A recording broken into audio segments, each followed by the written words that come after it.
don't have to look like this. You're very beautiful. You don't have to wear the blonde wigs. You don't have to wear the extreme clothes, right? No, it's certainly a choice. I don't like to be like everybody else. I've often made this statement that I would never stoop so low as to be fashionable. That's the easiest thing in the world to do. So I just decided that I would do something that would at least get the attention. Once they got past the shock of the ridiculous way I looked and all that, then they would see there was parts of me to be appreciated. I'm very real where it counts, and that's inside, and as far as my outlook on life and the way I care about people and the way I care about myself and the things that I care about. But I just chose to do this, and it's show business is a money-making joke, and I just always liked telling jokes. But do you ever feel that you're a joke, that people make fun of you? Oh, I know they make fun of me. But actually, all these years, the people, has thought the joke was on me, but it's actually been on the public. I know exactly what I'm doing, and I can change it at any time. Or I make more jokes about myself than anybody, because I know, like I say, I am sure of myself as a person. I'm sure of my talent.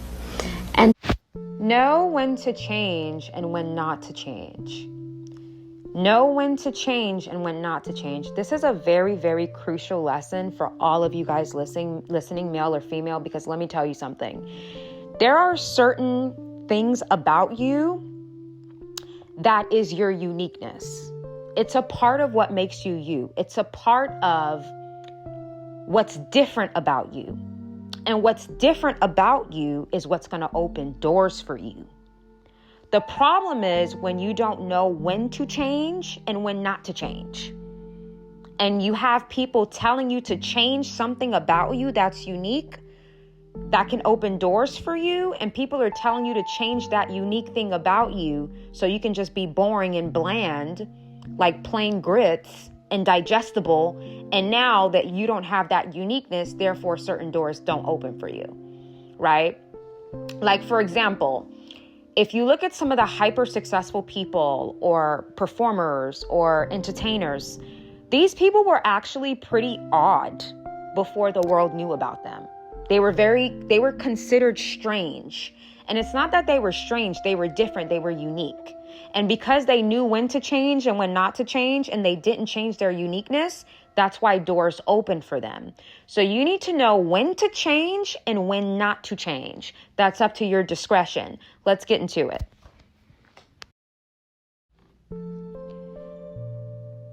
When you alter yourself, okay? I spoke about diminishing yourself, I think a couple of weeks ago. I want to talk about when you alter yourself.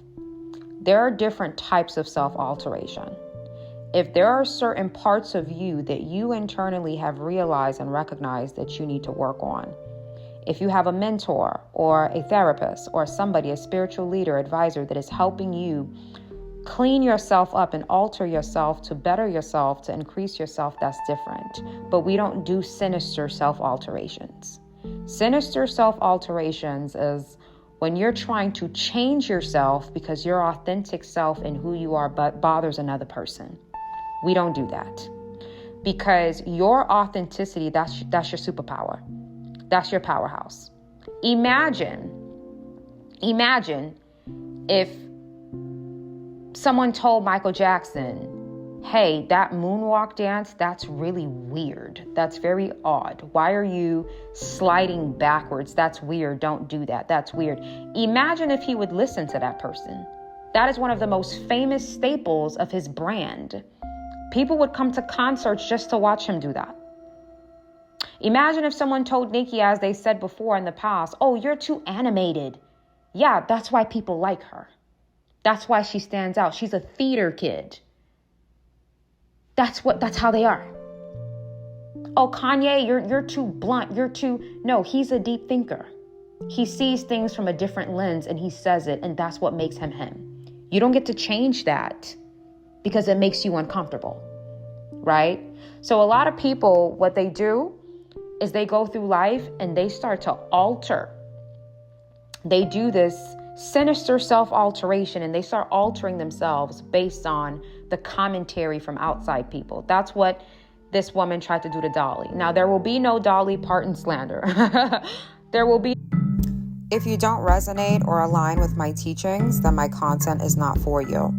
Avoid commenting, subscribing, or interacting. Instead, go to a page where you resonate.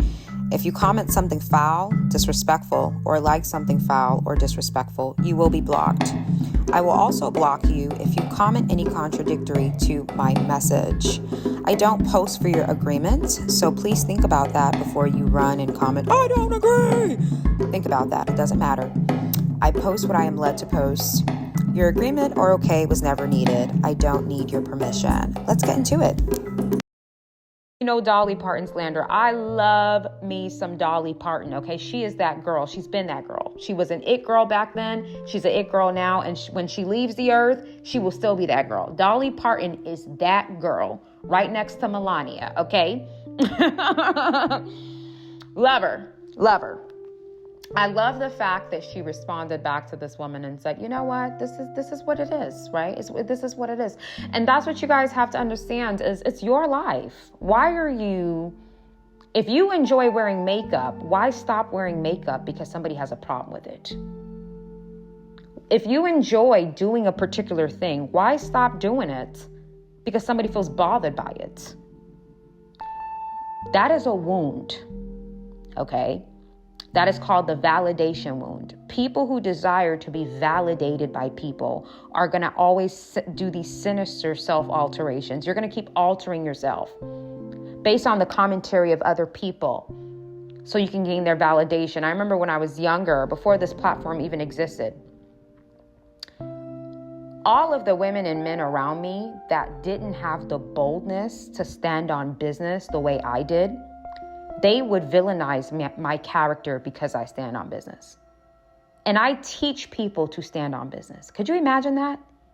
Imagine if I allowed them to get in my mind and alter my brain chemistry and tell me that, hey, the fact that you stand on business and you have boundaries and you like to live your life in a particular way and you respect yourself as a woman, we don't like that. Change that. Become a people pleaser. Alter that for us. This platform would have never existed. And I would never be able to give you the tools that you guys have to have a better life. I refuse. I will not do it. I refuse to do any sinister self-alterations. If there's a part of me that needs to be altered and I recognize it, I will alter it myself. If I have a mentor or a spiritual leader that is assisting me, or someone that I respect and honor, emphasis on someone I respect and honor, right? Because a lot of people, they don't like you and they're giving you fake concern and advice, like unsolicited advice because they really don't like you and they want to change who you are. I take advice and commentary and opinions from people I respect. I know that that's hard to process for a lot of people because people want to be validated by everybody. No, find people that you respect and who genuinely love you. And 9 times out of 10, if they're telling you something that they see in you that can be fixed or that can be altered in a little, you know it's not coming from a negative place.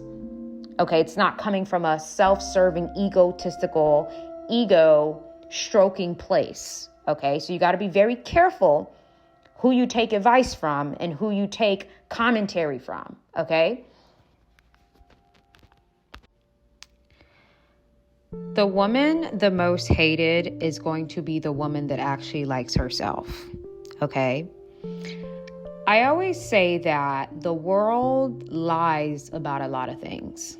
Since a child is born, male or female, you're taught, be confident, love yourself, like yourself, be yourself.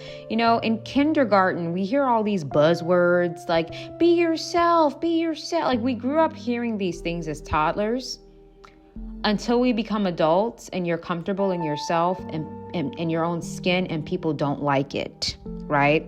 So the reason why authenticity is so offensive to people is because people need you to need them to accept you. Okay, that's why I said I always got the reputation of being arrogant, because people want me to want them to accept me, right? People want me to alter my personality based on what they deem acceptable. People want me to carry myself in a way that would make them feel comfortable. People want me to reject my currency and play fair for their comfort, People want me to not be confident in myself because I'm a Black woman. Black women are not supposed to like themselves, right? So there's all these different factors that my authenticity automatically rejects. Okay.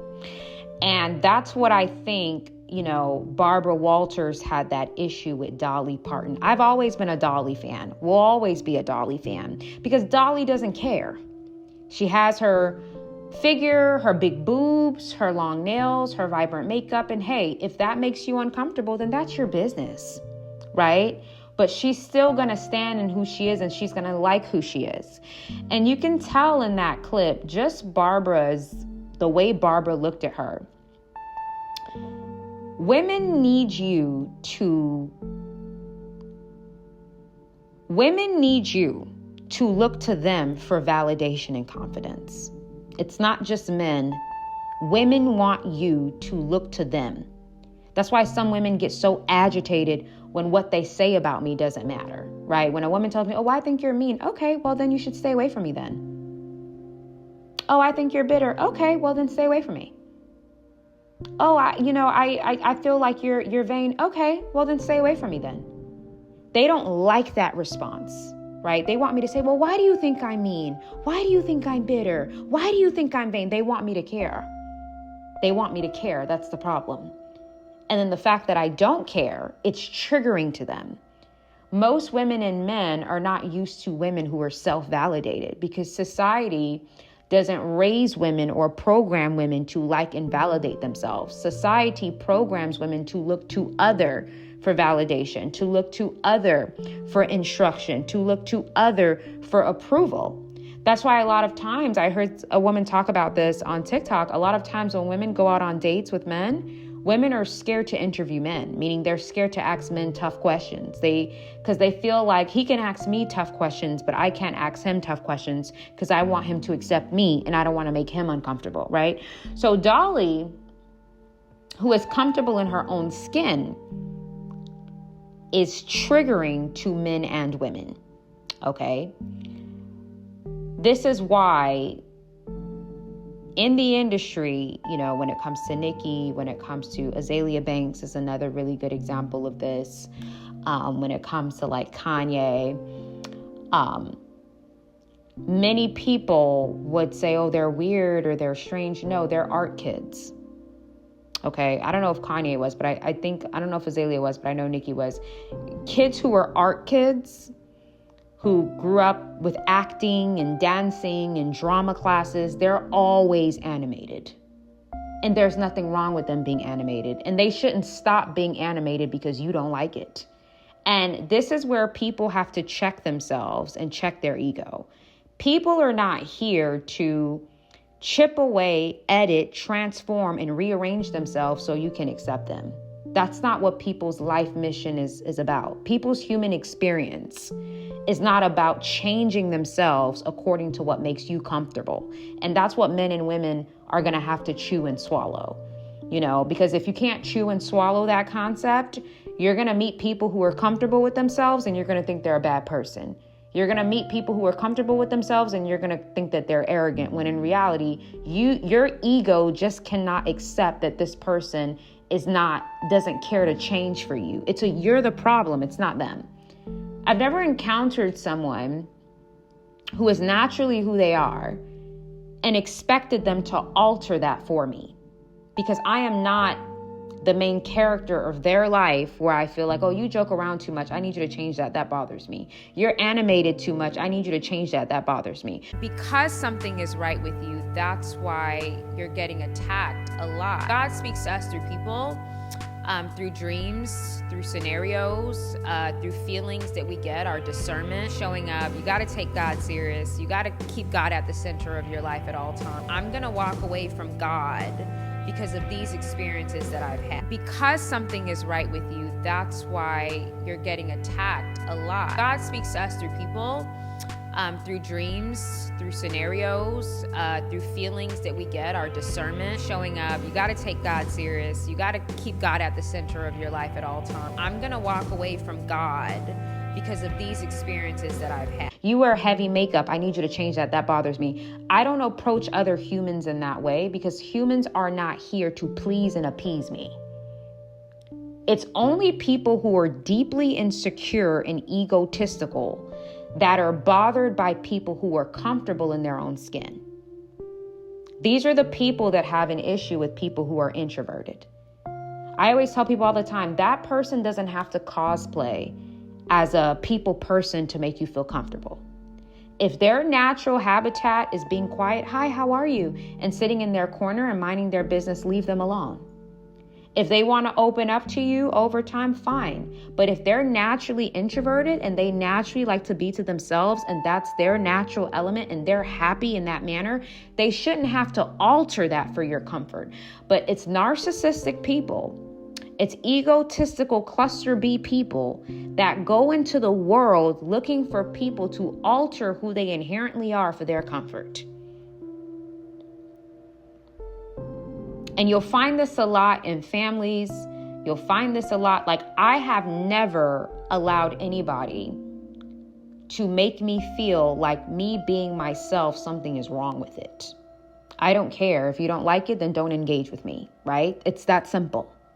But I know for a lot of men and women, that persona on a woman, that's triggering for men and women, because how dare you not care that I don't like how you are? How dare you not care that I don't like your heavy makeup? How dare you not care that I don't like how you speak or I don't like your view on things? People really think that they matter to that extent, that people are really going to keep altering themselves for your approval. People's differences and people's uniqueness is their superpower.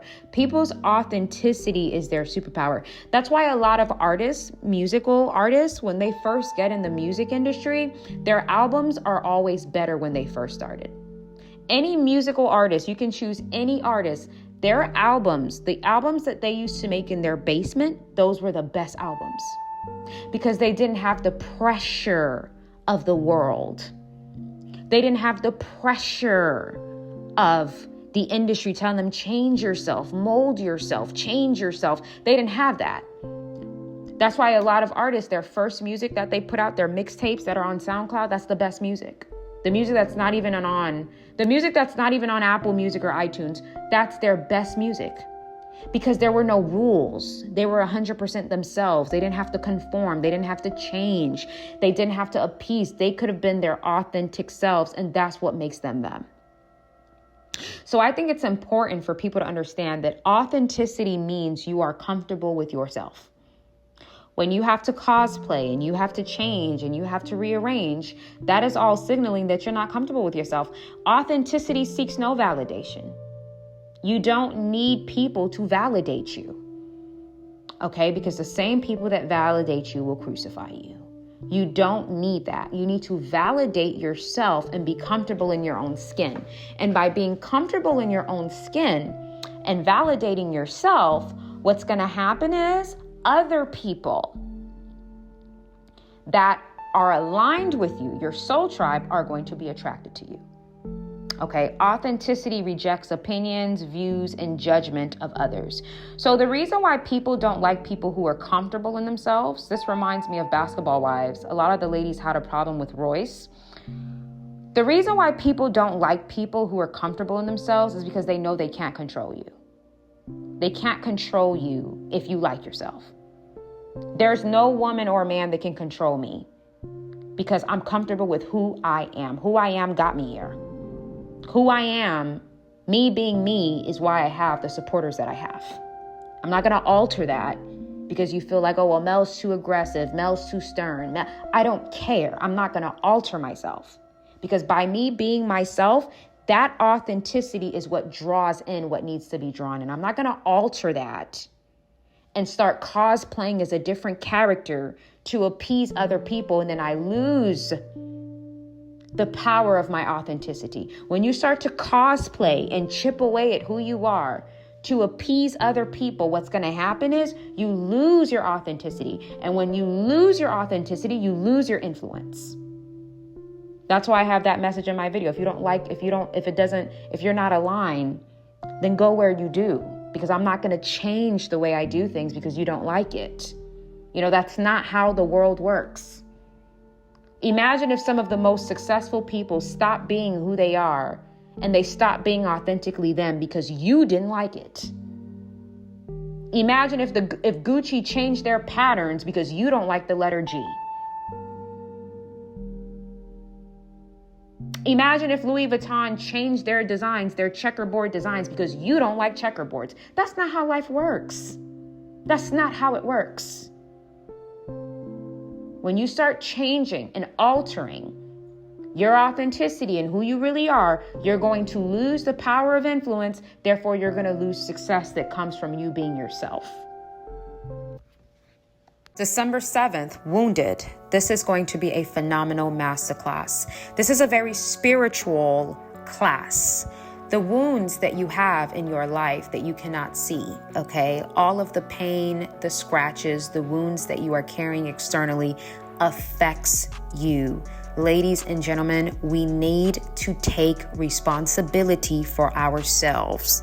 It's not just paying bills and going to school and putting gas in our car. Whatever wound that you have internally, whether it's a rejection wound, you've been rejected a lot by people, that affects your ability to socialize. If you have a mother wound, it's hard for you to connect with women. You have a father wound, it's hard for you to connect with men.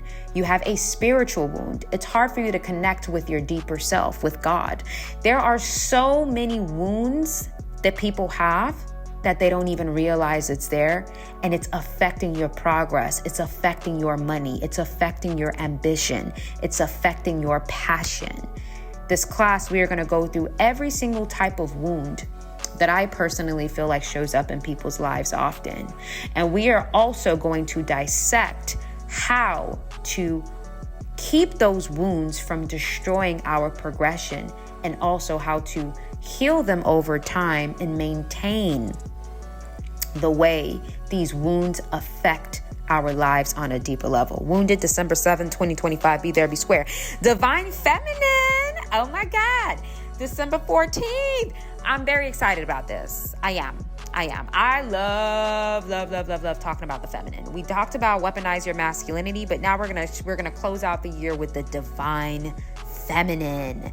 This class is going to be wonderful for all you ladies who just want to be empowered again. You want to learn about feminine history. Oh yeah, this class is going to highlight some of the world-changing women who fought for us as women to be able to have the opportunities that we have today. This class will definitely touch on some glamour as well. Okay, everybody getting all glammed up. And this class is also going to touch on the spiritual connotations and the spiritual power that we have as women. Women are portals, as I always talk about. So this is going to touch on our internal power, power, womb cleansing. We are going to do it all in this class. December 14th, 2025 at 7 p.m. Be there or be square. Looking forward to you guys signing. My mother started to panic. They're like, we need to call 911. Something is wrong. Doctor told my mother, it looks like your baby may unfortunately be a victim of SIDS. God is full of surprises, but good surprises. Major encounter with God in my life. That was the Holy Spirit warning me and giving me signals about a warfare that was. He's never going to lead you in a path that is going to end in your demise. No way. It's important to keep pushing, keep praying, and keep believing, even when you don't see a way out. And because something is right with you, that's why you're getting attacked a lot. God speaks to us through people, through dreams, through scenarios, through feelings that we get, our discernment showing up. You got to take God serious. You got to keep God at the center of your life at all times. I'm going to walk away from God because of these experiences that I've had.